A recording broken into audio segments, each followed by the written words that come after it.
Greetings and salutations, everyone. My name is Andrew Kirchhoff, and welcome to my YouTube channel. Today, we're talking about my top 5 rookie wide receivers for the 2019 fantasy football season. Now, before we get into that, let me remind all of you, recently I've launched my campaign on Patreon.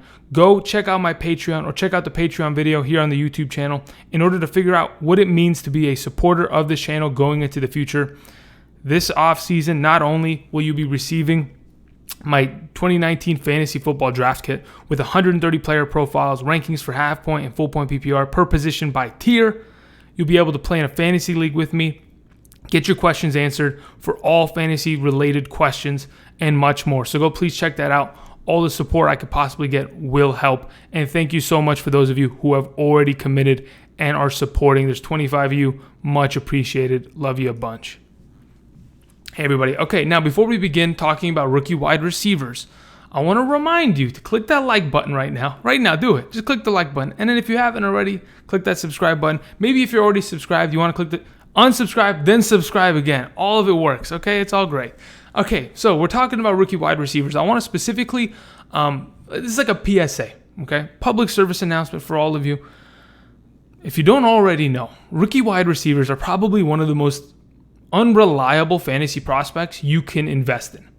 Over the last couple seasons, we really haven't seen too many rookie wide receivers make the jump and be relevant fantasy options, except for a couple names every season. Literally, like 2 for the last 3 seasons each have been great, and then the rest of them just have fizzled out. A lot of it has to do with being able to transition into the NFL, being able to work within the offense and get more opportunity, and then a lot of it has to do with bad offenses in the NFL drafting great receivers and just squandering their opportunity and talent and them just disappearing within a bad scheme or coaching decision. So as of late, what have we seen at the wide receiver position in fantasy? Going back to 2016, we've seen the likes of Michael Thomas, who was fantastic, one of the best rookie wide receiver performances that we've seen in quite some time.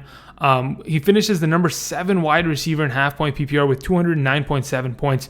I mean, with all the wide receivers we're going to talk about today, Michael Thomas is the best possible case scenario, and he was fantastic for that Saints offense in his rookie year. He was so good, in fact, they ended up trading Brandon Cooks away because they thought, well, we don't need Brandon Cooks anymore. So, I mean, obviously they took the first round pick for it, but on top of that, any other rookie wide receivers that were great in 2016, there was really one other option that finished within the top 36 ranked wide receivers, which was Sterling Shepard. Back in 2016, Eli Manning wasn't great, but he was on the decline, only threw 26 touchdowns that year, 4,000 yards, but still a decent year for a quarterback. And yet Sterling Shepard managed to finish as the number 36 wide receiver with 151.9 fantasy points. So 2 wide receivers there in 2016 had a great year. The rest of them fizzled out, ended up just being nah, right?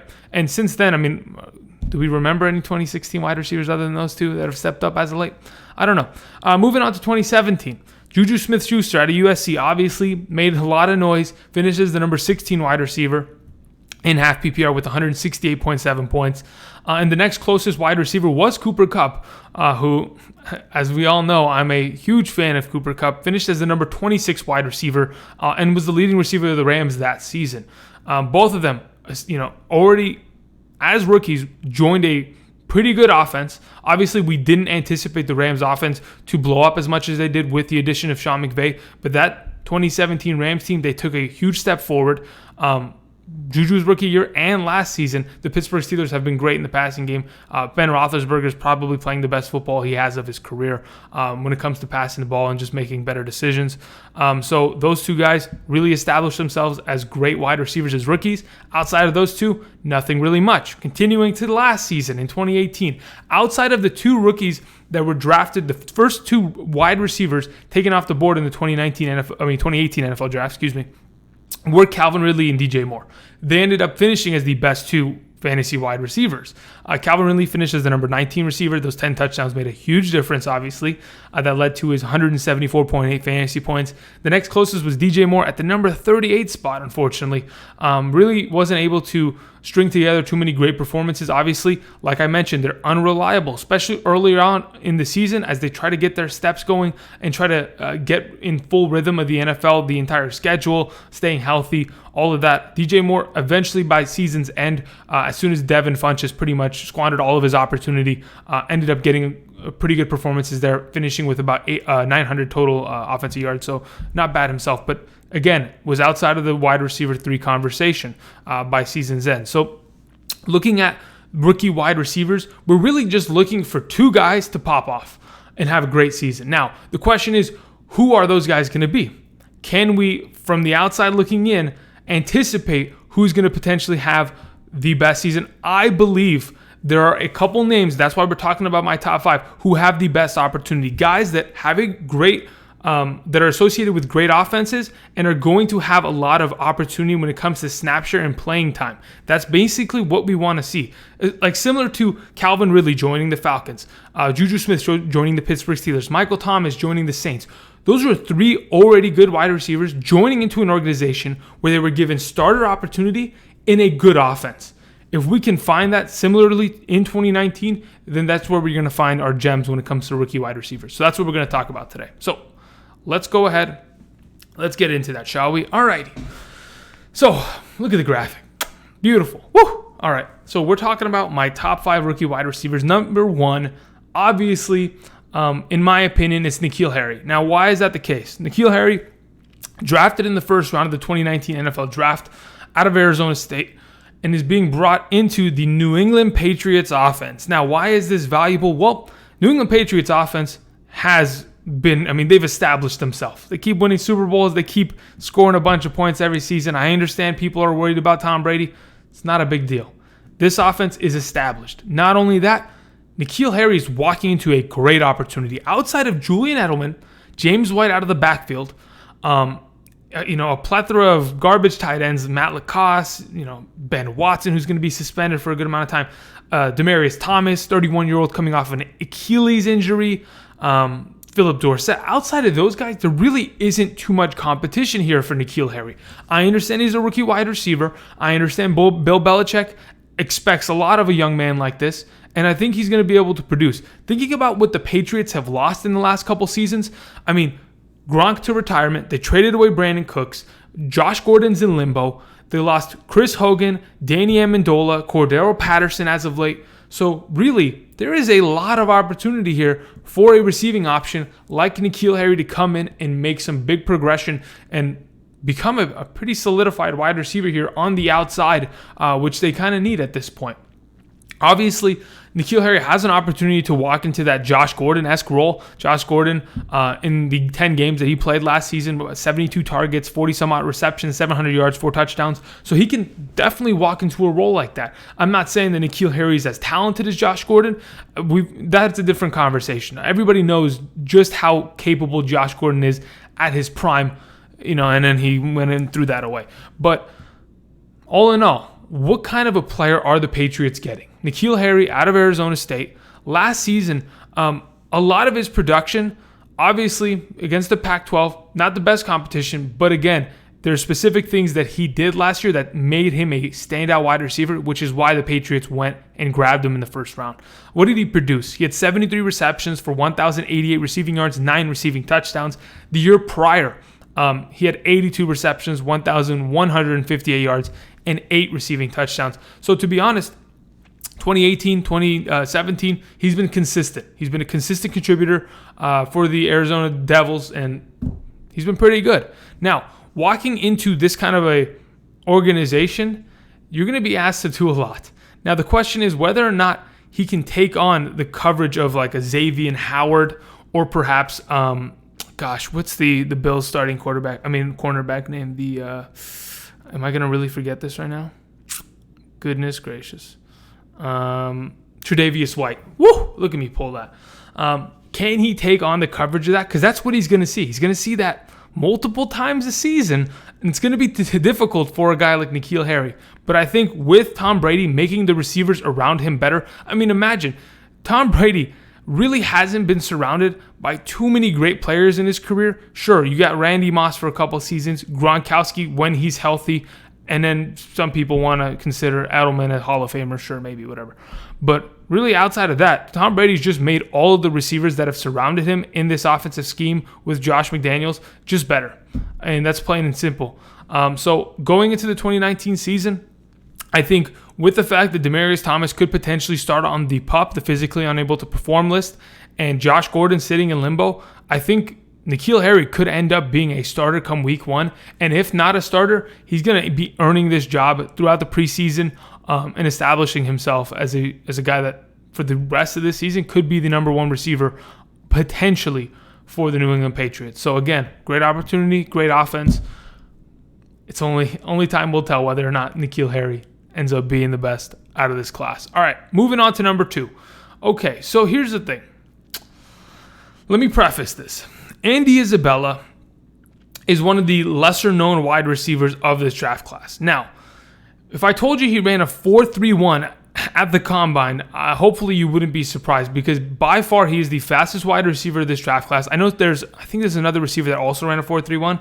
I think it might have been Parris Campbell. But my goodness, Andy Isabella is a fast one.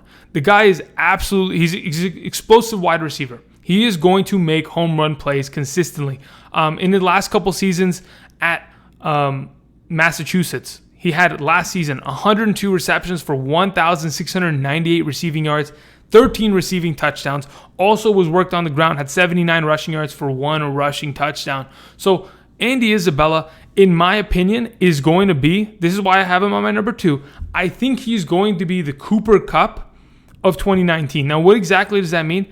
I'm talking about a smaller wide receiver that a lot of people aren't paying attention to, that in his rookie season is going to be a dependent upon and reliable fantasy option and could finish within that wide receiver 3 conversation. At his time at Massachusetts, the guy had 14 receptions of 20 plus yards just in his last season. Deep threat, without a doubt. On top of that, whether he was outside or in the slot position, the guy had 143.6 passer rated when targeting and had 5.64 yards per route run. The guy was a monster. On top of that, let's talk about his yards after the catch. As a deep threat, obviously you're going to get a bunch of yards there, but he's pretty elusive, making some plays here and there with his legs, with 737 yards after the catch. I mean, he's a big play guy. Joining an Arizona Cardinals offense that is going to be running a spread option, to be honest. They're probably going to have a lot of 3 wide receiver sets using the likes of Christian Kirk on the outside, probably put Larry Fitzgerald at the slot, or and then Andy Isabella on the outside, on the other side. So to be honest, having Christian Kirk, Andy Isabella, both guys that can be deep threats, and then Larry Fitzgerald running around the middle of this field, this is going to be a very underrated offense that I think could be pretty good in 2019, especially because of the fact that Kyler Murray in this Cliff Kingsbury offense is going to be tricky to play against. I'm telling you, man, when people come in with this college style offense, a lot of the times defensive coordinators, they fall apart. There's a reason why Patrick Mahomes torched the league. They used a lot of the offensive concepts that he was using back in Texas Tech, and they just reused it, reshuffled it, threw it around, and had obviously Andy Reid's little touch in it, and they torched the league. And then similar, what did Lamar Jackson do? The guy was averaging 20 fantasy points per game because people don't know how to stop the option, which is ridiculous. Okay, so moving on. So we're talking about Andy Isabella anyway. I kind of went on a tangent there. The guy last season had the 3rd most deep receiving yards that led to 9 receiving touchdowns. Obviously, he's a home run hitter. I think with his potential, also, he played a lot in the slot in college. There is a chance that this guy can be a slot receiver for this team, be a reliable option. Maybe that rookie-to-rookie quarterback wide receiver combo, they can find a good rapport early on, and I think Andy Isabella is a guy that we should watch out for. All right, moving on. Let's talk about my next receiver, DK Metcalf, as we all know, the Terminator. What did he do in his last year at Ole Miss? Here's the thing. DK Metcalf only played 7 games. Due to a season-ending injury. Obviously, that's unfortunate, but when he played, 26 receptions, 569 receiving yards, 5 receiving touchdowns. Obviously, there are other guys. There's even his teammate, A.J. Brown, that's coming out of Ole Miss. He could be a potential option, but there's a reason why I want to focus on DK Metcalf. He's joining an offense, the Seattle Seahawks, that have been fantastic. How good? Russell Wilson, 3 of the last 4 years, has thrown 30-plus touchdowns. On top of that, this Seattle Seahawks offense somehow managed to run the ball 55% of the time last year and still be sustainable in the passing game. How is that possible? I have no clue. I literally I have no clue. It defies everything. But going into the 2019 season, DK Metcalf has the opportunity. Now that Doug Baldwin's retired and gone, there really isn't an established number 2 wide receiver. Now, there are guys like David Moore, who I personally think could make the run at this number 2 spot. Jerron Brown, who the heck is Jerron Brown? What are we doing, right? He played for the Cardinals a couple years back.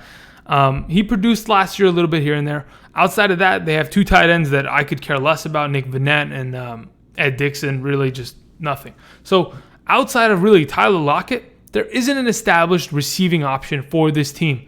And I think DK Metcalf, if early on in the season can prove himself and become that number 2 wide receiver of this offense, can really play himself into a great opportunity. Talking about opportunities, when Russell Wilson is throwing 30 plus touchdowns 3 out of the last 4 years, that makes every wide receiver option pretty much valuable. I mean, looking at last year's receiving core, Jerron Brown, David Moore, and Doug Baldwin all scored 5 receiving touchdowns.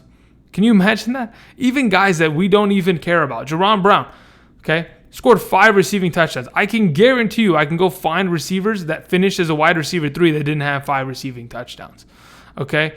On top of that, Ed Dixon and Nick Vannett had 3 receiving touchdowns apiece. So the touchdowns are going to be there for DK Metcalf, whether that's a big play or whether he uses his size and strength in the red zone. Now, speaking of the red zone, that's where my biggest argument's going to come for DK Metcalf in 2019. It's going to be his use in the red zone because of the fact that the Seattle Seahawks lost the services of Jimmy Graham this past season. Jimmy Graham was a great red zone option. The guy was scoring 10 receiving touchdowns in 2017 on 16 receptions, 26 targets in the red zone. 26 targets made him if I'm not mistaken, he led the NFL in 2017 with the most targets in the red zone. So in an offense that is going to be 100% dominated by the run, sure, but Russell Wilson specifically, he needs to find another red zone target similar to Jimmy Graham, and I think DK Metcalf could potentially be that. He's joining an offense. He has a great opportunity to become a starter. Whether or not he takes that opportunity early on in the season or can eventually break off within the first couple weeks, we'll have to see. But I have a lot of hope for DK Metcalf. Hopefully he can string some things together early on and establish himself as the number 2 of that team. And really, I mean, when you go into the Seahawks offense, they're going to move Tyler Lockett into the slot position.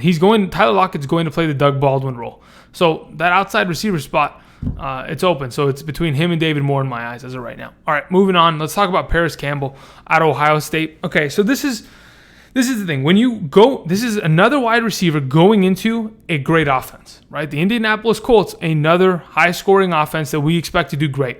Last season at Ohio State, in 14 games, Parris Campbell had 90 receptions, 1,063 receiving yards, 12 receiving touchdowns. The literal tied fastest player of the 2019 draft with Andy Isabella had a 4.31 40 speed. So to be honest, there's a lot of speed going around. Now, Parris Campbell is going to be primarily used in the slot position. We know for a fact that the Colts love putting either T.Y. Hilton, Eric Ebron, all of their receivers in the slot spot, but they need to have an established slot receiver in order to continue to have a successful offense here.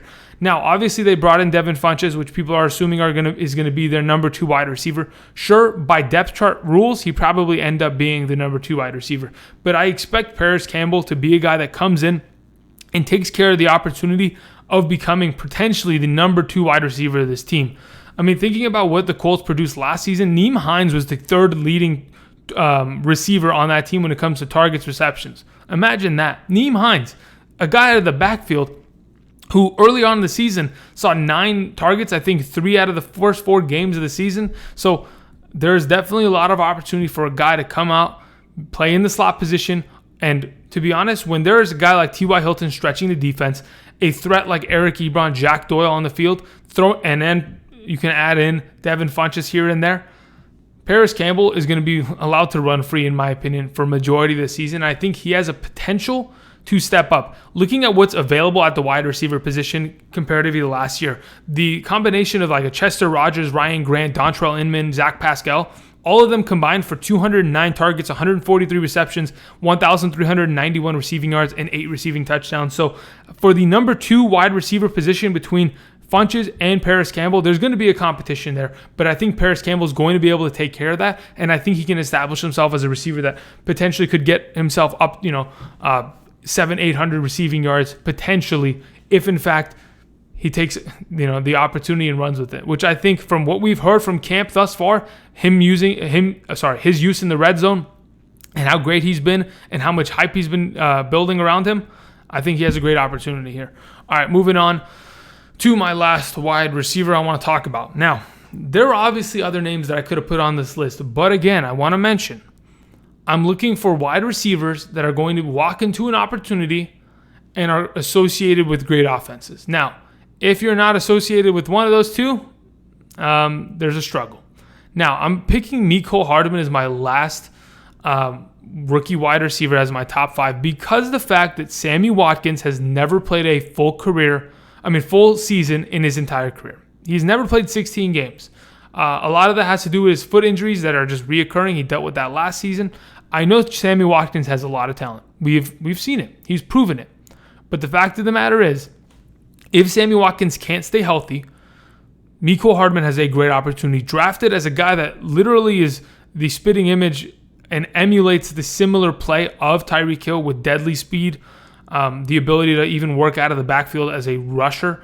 Mecole Hardman and a return specialist. He's going to be brought into this offense, and with Patrick Mahomes' ability to hit deep receivers, there's going to be a chance there where Mecole Hardman makes a lot of big plays throughout the season, especially in an offense that, if they end up repeating their 5,000-yard, 50-touchdown kind of performances, he could end up being a pretty good contributor in fantasy. Obviously, a boomer bust kind of guy, similar to a Tyreek Hill, who either is going to have that big week in an easy matchup or struggle. But to be honest, with so many other weapons having to be dealt with, when you have to worry about Tyreek Hill and Travis Kelce, a guy like this could slip underneath the radar of many defensive coordinators and could be a big surprise. His last year at Georgia, obviously Georgia is not a team known for receivers. I mean, really, the last good receiver to come out of Georgia was A.J. Green. Obviously, that was great, but injuries. So last season, what did he produce? 35 receptions for 543 receiving yards, 7 receiving touchdowns. To be honest, I think if there's a chance that Sammy Watkins does get injured again, Mecole Hardman has the opportunity. For my honorable mentions at the wide receiver position, like I mentioned earlier, A.J. Brown, sure. But to be honest, I don't trust Marcus Mariota. I mean, looking at these other quarterbacks, right? We have Tom Brady on this list. We have Kyler Murray. We have Russell Wilson, Andrew Luck, and Patrick Mahomes. Do you want to trust a rookie wide receiver that is attached to Marcus Mariota? I don't want to. Do you want to trust a rookie wide receiver that is being attached to Lamar Jackson? I don't personally want to. That is Marquise Hollywood Brown coming out of Oklahoma. I personally don't want to trust that. Now, he also had that Liz Frank injury, so he's barely coming back from injury right now. So that in itself has kind of gotten him off the list. But is an honorable mention, sure. Outside of that, who's my other honorable mention that I kind of wanted to... Oh, yeah, Deebo Samuel. Okay, so here's the thing. I personally, looking at the wide receiver options of the San Francisco 49ers, Deebo Samuel could end up doing something. He could be decent. But with Dante Pettis already there, with, George Kittle being such a big part of that offense, and the fact that Kyle Shanahan 100% of the time is almost using two-back sets, like just primarily, or at least 21 formations where it's 2 running backs, 1 tight end. There is not a lot of room for extra wide receivers to be on the field. So outside of Dante Pettis or, maybe Jordan Matthews stepping in for a couple reps here and there, there isn't much room for a rookie wide receiver for the 49ers to step up. Really, we haven't seen much out of that Garoppolo offense. Obviously, Kyle Shanahan could get something going, but I just wanted to name him and give him some respect here and there. He has an opportunity, but I don't know how much of an opportunity it's going to be. He could be another one of those receivers that later on this season steps up and ends up doing some stuff. But as of right now, nothing looking great.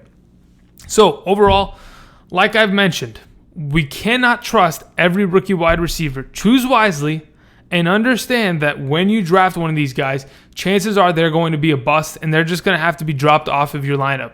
A lot of these guys, they're going to I mean, just talking about like a DK Metcalf and an Andy Isabella and a Mecole Hardman, all those guys, they're very volatile. They're going to be big plays or they're going to be busts. So looking at a Parris Campbell and N'Keal Harry probably are the safest options, but considering, N'Keal Harry's ADP, all of that, we have to take that into account, and we have to come up with a way to strategize drafting these rookie wide receivers. I personally don't want to trust any of them. I personally don't even want to draft any of these rookie wide receivers, because the fact of the matter is I would rather go and try out Jamison Crowder on the Jets than take a guy like DK Metcalf or N'Keal Harry. I'd rather take that risk personally, because I like that a player has experience. Sure, he can go to a new organization, but I think I'd rather trust that or take the gamble on that rather than a rookie wide receiver who really, outside of 2 every season, just end up being garbage. So thank you everybody for watching. If you like this video, go down, click that like button, subscribe if you haven't. Hit me down in the comment section. Let me know what you guys think. If you haven't already, please go check out my Patreon. Check out that Patreon video. Gives you all the information, whether you decide to support there or not. I appreciate everyone's time. Thank you everybody for watching, and until tomorrow, I'll see you guys. Peace.